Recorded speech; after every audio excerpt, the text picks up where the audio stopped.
भिंड के वार्ड 4 रामेश्वर मंदिर के पास निवासी बुजुर्ग महिला सरोज भदौरिया पत्नी मदन मोहन भदौरिया अपने दबंग पड़ोसियों के चलते प्रताड़ित है।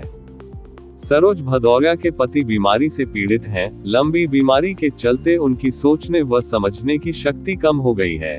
इस कारण पूरे परिवार की जिम्मेदारी बुजुर्ग सरोज भदौरिया के ऊपर है।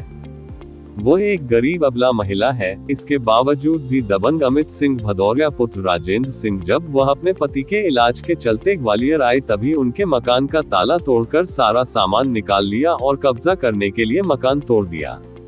इसी बीच पड़ोसियों ने सरोज भदौरिया को समस्त घटनाक्रम की सूचना दी तो पीड़िता सरोज भदौरिया ने थाना प्रभारी, पुलिस अधीक्षक और सीएम हेल्पलाइन तक में शिकायती आवेदन दे दिए, किंतु कहीं से भी अब तक कोई सुनवाई नहीं हुई है।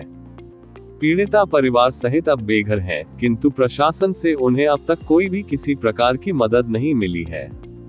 न ही मकान पर कब्जा करने वालों के खिलाफ अमित सिंह भदौरिया, ब्रजेंद्र सिंह और धीरेन्द्र सिंह पर कोई प्रशासनिक एक्शन लिया गया है।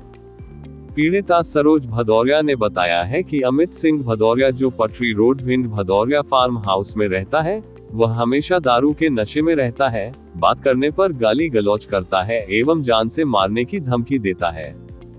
इस मकान के लिए कोर्ट ने भी हमारे पक्ष में फैसला किया है, वह कोर्ट की बात भी नहीं मान रहा है।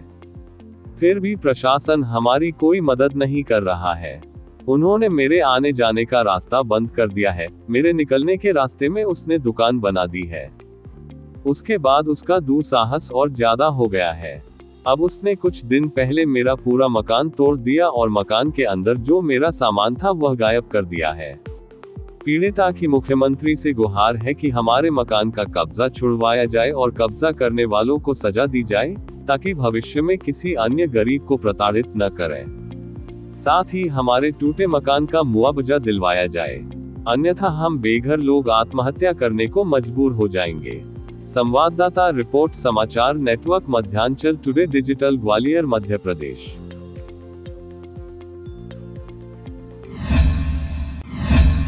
क्या नाम माता जी आपका?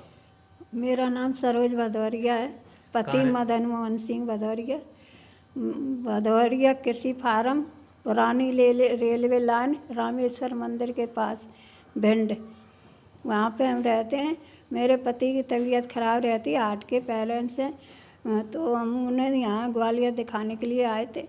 तो हम राजेंद्र सिंह का लड़का पुत्र अमित सिंह भदौरिया, उन्होंने मेरा मकान का ताला तोड़ के सामान निकाल लिया और मकान तोड़ रहे थे। मोहल्ला वालों ने मुझे फ़ोन कर बताया कि आपका मकान तोड़ रहे हैं अमित सिंह। तो मैं घबरा गई। मैंने सीएम हेल्पलाइन में भी कॉल किया, वहाँ से कोई रिस्पॉन्स नहीं मिला। फिर 26 तारीख को मैं सिटी कोतवाली आवेदन दिया, उसका भी कोई सुनवाई नहीं हुई। तो मैं 30 तारीख को गई, वहाँ फिर गई दोबारा, तो 4 पुलिस वाले पहुँच आए। वहाँ गए तो वहाँ वो मिला नहीं अमित सिंह, तो वो आ गए। मुझसे बोला कि आप जाइए, हम देख लेंगे। फिर भी कोई सुनाई नहीं हुई।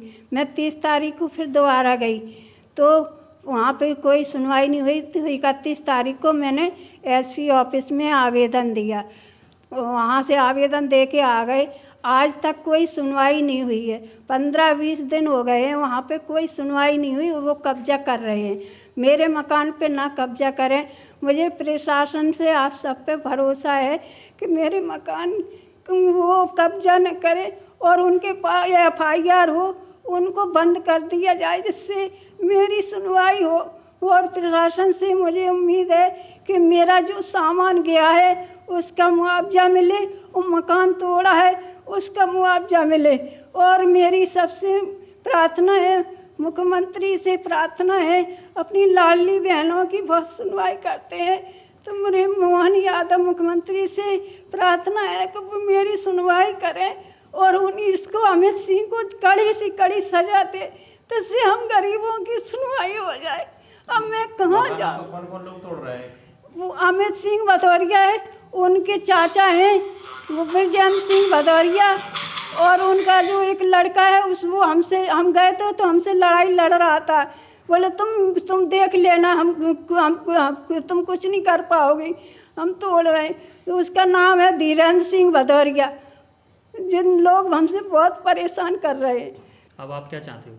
हम चाहते हैं प्रशासन से और सरकार से कि मेरे को इंसाफ मिले, और अगर मेरी सुनवाई हुई तो मैं और मेरा बच्चा और मेरे पति सब आत्महत्या कर लेंगे। अब मैं क्या जाऊँ, मेरे ससुर का ही बनवाया मकान था, वही मकान था, और मेरा कहीं भी मकान नहीं है, ना सामान कुछ भी नहीं है। अब मैं कहाँ जाऊँ? मुझे प्रशासन से उम्मीद है कि वो जल्दी सुनवाई करे, उनको कड़ाई करे, जिससे मुझे कोई सफलता मिले, मुझे मकान मिले प्रशासन से और मुआवजा मिले। मैं कहाँ जाऊँ? नहीं तो मैं आत्महत्या कर रही हूँ। उसकी जो जगह है, मकान है, उस पर दबंगों ने कब्जा किया है। ऐसा एक आवेदन आया है पुलिस अधीक्षक कार्यालय में कि महिला ने बताया है कि उसके रिश्तेदारों से मकान के संबंध में कोई विवाद हुआ है और उसने कुछ तोड़फोड़ का भी उसमें शिकायत की हुई है। तो उसमें संबंधित थाना प्रभारी को आवेदन भेज दिया गया है कि उसमें जांच करके वैधानिक कार्रवाई करेंगे, साथ ही कोई लड़ाई झगड़ा ना हो, इसके लिए प्रतिबंधात्मक कार्रवाई और बाउंड ओवर के लिए भी बताया गया है। साथ में वो समन्वय करके राजस्व अधिकारियों से ये भी दिखवा लेंगे कि उसमें बंटवारे या आदि संबंधी कोई विवाद तो नहीं है और न्यायालयीन या राजस्व स्थिति क्या है उसकी। अगर आपको हमारे वीडियो पसंद आ रहे हैं तो चैनल को सब्सक्राइब करके घंटे के बटन को दबा दीजिए ताकि आप तक सारी खबरें समय से पहुंच सकें। धन्यवाद।